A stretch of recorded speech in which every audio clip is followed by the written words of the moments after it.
Hi, first grade. This is a phonics video, but before we start that, I wanted to show you a book I found on my shelf today.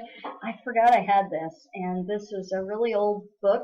Can you see the title? It's called The Story of My Life by Helen Keller. And remember how we read about her before spring break? And how she met Dr. Alexander Graham Bell. This book is over 100 years old. If you look at the copyright here, it says 1905.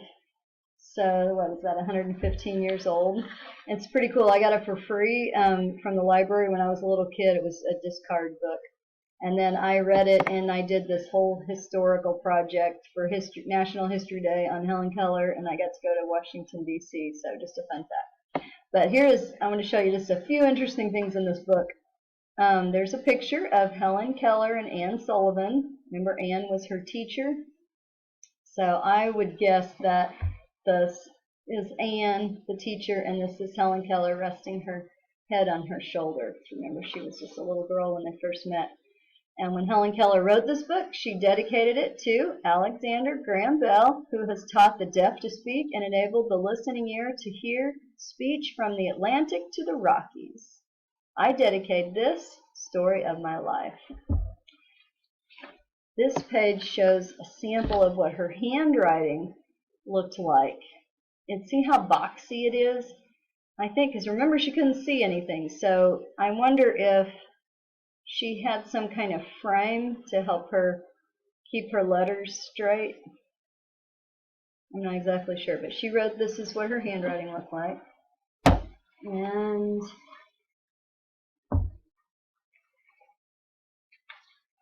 here's a picture of Helen Keller when she was 7. That's the age she was when she met her teacher. And remember how she spelled into her hand with the water was flowing over her. And the back part of this book are letters that she wrote. And these are just typed up copies of them. But this very first letter was written 3.5 months after the first word was spelled into her hand. She quickly learned and was already able to write a letter, and she wrote, here's what it said: Helen write Anna. George will give Helen apple. Simpson will shoot bird. Jack will give Helen stick of candy. Doctor will give Mildred medicine. Mother will make Mildred new dress. So you can see that she didn't have an understanding of verb tense yet, but she did really good for somebody who only had language for 3 months, I would say. So anyway, that's mainly what I wanted to show you. I thought that was pretty fun. Okay, so our phonograms this week. Say them with me. Ed, past tense ending. 2-letter k. Used when? After a single short vowel. We use this one a lot, don't we? J. 3-letter J. Used only after a single short vowel. And ch. 3-letter ch. Used only after a single short vowel.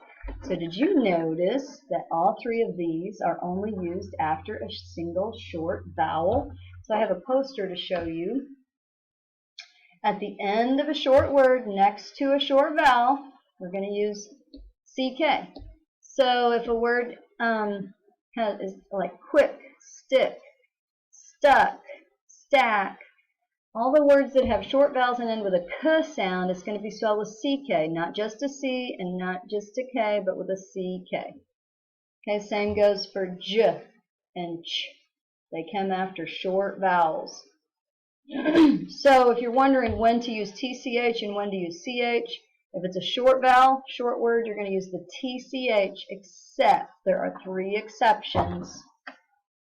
Rich, such, and much. With those 3 short vowel words, you use the CH instead of the TCH. And the other thing on this poster is the fizzle rule, which we've already learned. You double L, F, S, and Z at the end of a short word after a short vowel. Okay, so that's our phonics for this week. Be practicing your phonograms. Don't forget them. And The ones that you get stuck on and have trouble with, keep practicing those more and more. Let's do these one more time. J, 3-letter J, ch, 3-letter ch, 2-letter k, and edit, past tense ending. And when do we use these three? After a short vowel at the end of a short word next to a short vowel. Very good. Thanks. See you later.